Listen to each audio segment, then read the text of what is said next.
Assalamualaikum warahmatullahi wabarakatuh. Nama saya Dimas Didasani Wardana, kelas 10 absen 8. Pada kesempatan kali ini saya akan menjelaskan tentang teks biografi. Pengertian teks biografi. Teks biografi dapat dipahami sebagai teks yang berisi tentang kisah atau cerita seseorang yang selama hidupnya memiliki banyak nilai yang patut diteladani bagi pembaca. Teks biografi pada dasarnya adalah cerita tentang seorang tokoh yang ditulis oleh orang lain. Hal ini dilakukan agar teks biografi dari tokoh mampu memberikan teladan kepada banyak orang yang membacanya. Oleh karena itu, teks biografi harus ditulis tentang kehidupan tokoh, mulai dari masalah yang dihadapi, perjuangan yang dilakukan, hingga keberhasilan yang didapatkan.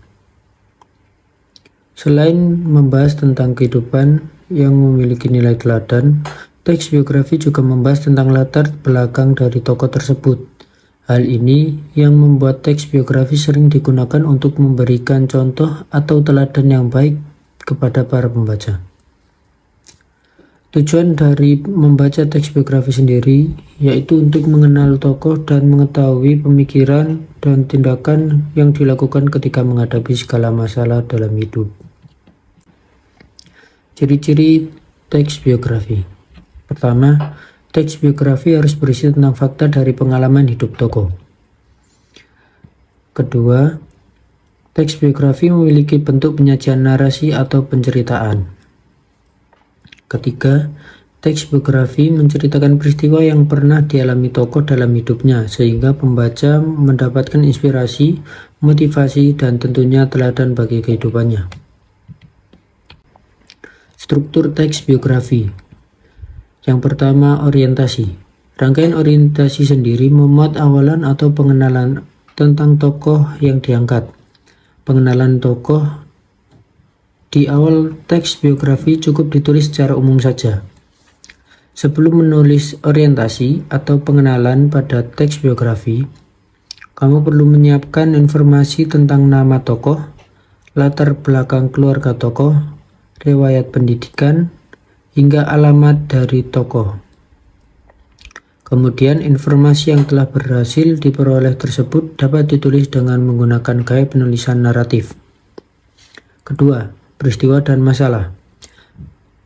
Peristiwa dan masalah sendiri memiliki isi tentang peristiwa apa saja yang pernah dialami tokoh secara urut. Dalam penulisan peristiwa dan masalah dalam teks biografi juga harus ditulis sesuai dengan ketentuan waktu. Dalam penulisan teks biografi, biasanya penulis menyiapkan setiap pengalaman yang pernah dialami tokoh dengan disertai persoalan dan konflik. Hal ini akan lebih mempermudah pembaca dalam memahami setiap peristiwa yang pernah dialami tokoh sehingga dapat dijadikan pembelajaran yang sangat baik. Selain menuliskan pengalaman, persoalan atau konflik dari tokoh, penulis juga perlu menyajikan solusi yang dilakukan tokoh sehingga memperkuat muatan pada teks biografi. Ketiga, reorientasi. Bagian ketiga dari struktur teks biografi adalah reorientasi atau penutup. Beberapa ahli menyebutkan bahwa reorientasi sendiri sebenarnya merupakan struktur yang bersifat opsional. Hal itu berarti struktur ini boleh ada dan juga boleh tidak ada dalam sebuah teks biografi. Reorientasi ini biasanya memuat tentang beberapa pendapat dari penulis, mulai dari tanggapan dari penulis terhadap tokoh yang ditulis dan simpulan dari penulis tentang cerita tokoh. Namun dari tiga struktur yang paling banyak digunakan dalam teks biografi tersebut, Mulyadi mengungkapkan bahwa penulisan teks biografi tidak memiliki struktur yang mutlak untuk digunakan. Penulis memiliki kebebasan dalam menyusun cerita tentang tokoh. Hal yang paling penting dalam penulisan teks biografi adalah kemampuan penulis dalam menggambarkan peristiwa yang dialami tokoh yang diangkat. Kaidah kebahasaan teks biografi. Kaidah kebahasaan sendiri dapat dikatakan sebagai gaya bahasa yang dimiliki teks tertentu. Kaidah kebahasaan sering memiliki fungsi untuk membedakan antara teks biografi dengan teks yang lain. Berikut ini adalah kaidah kebahasaan yang biasa digunakan dalam menulis teks biografi. 1. Kaidah kebahasaan pronomina atau kata ganti.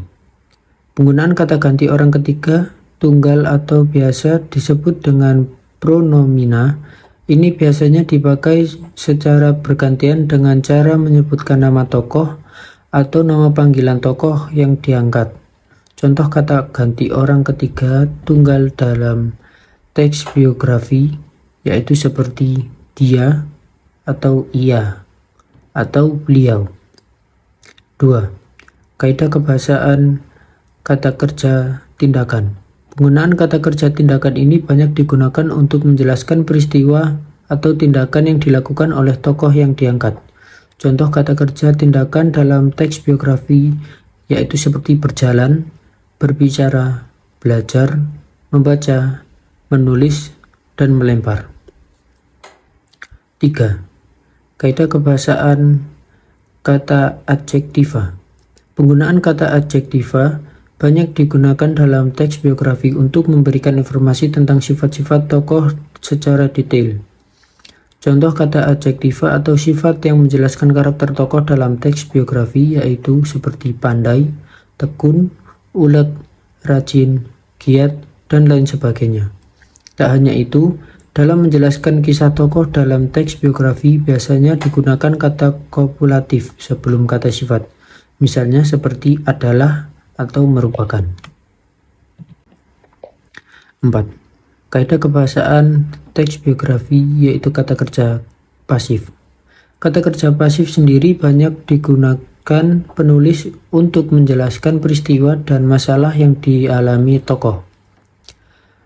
Contoh kata kerja pasif dalam teks biografi yaitu seperti dipilih, disuruh, ditugaskan, diperintah, dan diberi. 5. Kaidah kebahasaan teks biografi yaitu kata sambung. Kata depan atau nomina yang berkaitan dengan urutan waktu. Ketiga jenis tersebut banyak digunakan untuk lebih memudahkan penjelasan antara peristiwa dan masalah. Contoh penggunaan kaidah kebahasaan jenis ini dalam teks biografi misalnya seperti sesudah, sampai, setelah, pada saat, kemungkinan, kemudian, selanjutnya, selama, saat itu. 6. Kaidah kebahasaan teks biografi adalah kata kerja. Kata kerja sendiri banyak digunakan merupakan kata kerja yang berkaitan dengan kondisi mental untuk menjelaskan penggambaran dari tokoh yang diangkat. Contoh penggunaan kata kerja mental dalam teks biografi misalnya seperti menyetujui, menginspirasi, memahami, meyakinkan, dan mencintai. Manfaat teks biografi. 1. Biasa mengenal tokoh lebih dekat. Manfaat teks biografi yang pertama, baik disadari ataupun tidak akan lebih mengenal tokoh yang dituliskan. Ada pepatah yang mengatakan bahwa kita tak kenal maka tak sayang. Itulah salah satu manfaat dari penulisan teks biografi, di mana kita akan lebih kenal meski tak pernah bertemu secara langsung.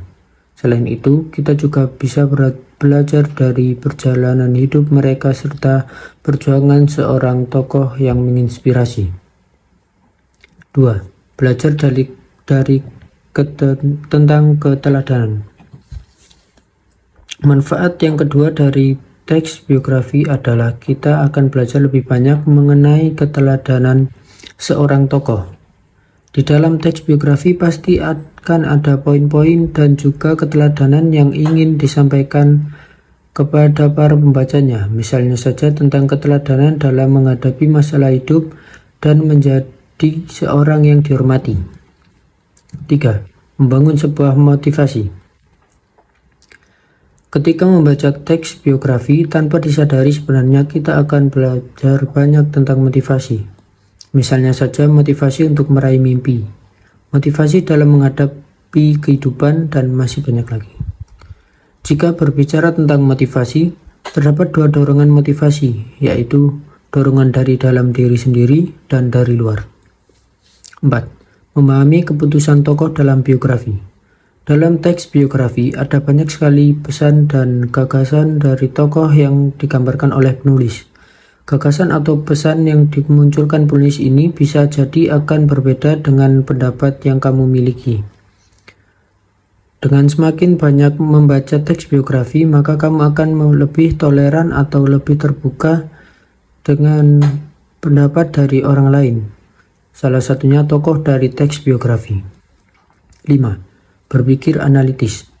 Manfaat yang diberikan ketika kamu membaca teks biografi adalah berpikir kritis dan analitis. Sepertinya yang sudah diungkapkan dalam banyak penelitian, bahwa membaca dapat membuat sel saraf menjadi terstimulasi sehingga melakukan proses berpikir. Oleh karena itu, salah satu cara membaca yang baik adalah dengan cara membaca teks biografi. Selain itu, teks biografi tentang para pemikir banyak menyisipkan pemikiran-pemikiran penting dari tokoh. Contoh teks biografi beserta strukturnya. Orientasi. Jenderal Sudirman merupakan pahlawan nasional yang lahir di Purbalingga pada 24 Januari 1916. Ia lahir dari keluarga biasa dan diadopsi oleh pamannya yang seorang priai. Peristiwa penting.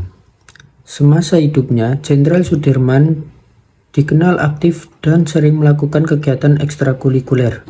Bahkan sejak duduk di sekolah menengah, Jenderal Sudirman sudah menunjukkan jiwa-jiwa kepemimpinannya yang dimilikinya. Pada tahun 1944, Jenderal Sudirman membuat keputusan untuk bergabung dengan PETA, Pembela Tanah Air, dan kemudian dipercaya menjadi komandan Batalion Banyumas. Saat menjadi seorang komandan, beliau dengan rekan prajurit lainnya melancarkan sebuah pemberontakan. Akibat dari pemberontakan tersebut, Jenderal Sudirman diasingkan dari Bogor. Di tahun 1984,